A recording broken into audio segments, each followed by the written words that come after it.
வணக்கம் நண்பர்களே. இப்ப நம்ம பார்க்க போறது சிக்கன் 65 மசாலா. ஸ்ட்ரீட் ஃபுட்ல கிடைக்கக்கூடிய மாடல்ல செய்யக்கூடிய 65 மசாலா. 1 கிலோ மசாலாக்கு நீங்க 25 கேஜ் வரைக்கும் ஃப்ரை பண்ணிக்க முடியும். இப்போ செய்முறை அளவீடுகள வாங்க பார்க்கலாம். இப்ப நான் 1 கிலோ வாங்கிட்டு வந்தேன். 1 கிலோல வந்து தோலெல்லாம் எடுத்ததுக்கப்புறம் ஒரு 800 கிராம்ஸ் இருக்கு. இப்ப நான் 800 கிராம்ஸ்க்கு நான் சொல்றேங்க. ஒரு 800 கிராம்ஸ் சிக்கன் இருக்கு. கார்ன்ஃப்ளவர் வந்து நீங்க 100லேருந்து 150 கிராம் கார்ன்ஃப்ளவர் சேர்த்துக்கலாம். மசாலா நான் குடுக்குற மசாலா வந்து பார்த்தீங்கன்னா, நீங்க ஒரு 36 கிராம் சேர்த்துக்கலாம். 1 கிலோவா இருந்தா 40 கிராம். 800 கிராமுக்கு 36 கிராம். இஞ்சி பூண்டு விழுது வந்து நீங்க ஒரு 20 கிராம். கருவேப்பில பொடியா நறுக்குன கருவேப்பிலைய நீங்க சேர்த்துக்கலாம். முட்டை 1 கிலோக்கு 1 முட்டைய நீங்க சேர்த்துக்கலாங்க. இப்போ கொஞ்சமா தண்ணி ஊத்தி, தண்ணின்றது டம்ளர் தண்ணியெல்லாம் ஊத்தக்கூடாது.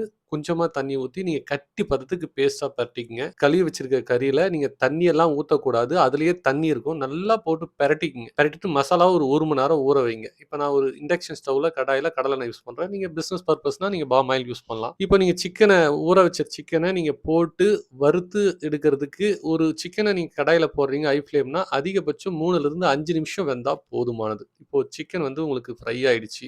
இப்ப நீங்க வறுத்த சிக்கன எடுத்து ஒரு ட்ரையர்ல போட்டு பக்கத்துல ஒரு ட்ரை பண்ற பாத்திரத்துல போட்டு நீங்க வெயிட் ஸ்கேல்ல கஸ்டமருக்கு ஒரு 100 கிராம் எடை போட்டு எவ்வளவு வேணாலும் குடுக்கலாம். நான் எக்ஸாம்பிளுக்கு காட்டுறேன். 100 கிராம் எடை போட்டு கஸ்டமருக்கு ஒரு பிளேட்ல வச்சு குடுக்க வேண்டியது தான். நாம கொடுக்கக்கூடிய மசாலால வெஜ், நான்வெஜ் 2மே உங்களால ஃப்ரை பண்ணிக்க முடியும். 1 கிலோவுக்கு வந்து 25 கேஜ் வரைக்கும் உங்களால ஃப்ரை பண்ணிக்க முடியும். நம்ம குடுக்கக்கூடிய மசாலால வந்து பார்த்தீங்கன்னா, உப்பு, காரம், வாசம் எல்லாமே மிக்ஸ் ஆயிருக்கும். மாஸ்டர் இல்லாம பிசினஸ் பண்ணணும்னு நினைக்கிறவங்களுக்கு இந்த மசாலா சூட்டபிளா இருக்கும். வீட்டு பயன்பாடு அல்லது தொழில் பயன்பாடு 2 பேருமே இத பயன்படுத்தலாம். உங்களுக்கு தொழில் சார்ந்து வேறு ஏதேனும் சந்தேகம் இருந்தா என்னை தொலைபேசியில் தொடர்பு கொள்ளுங்கள். நன்றி.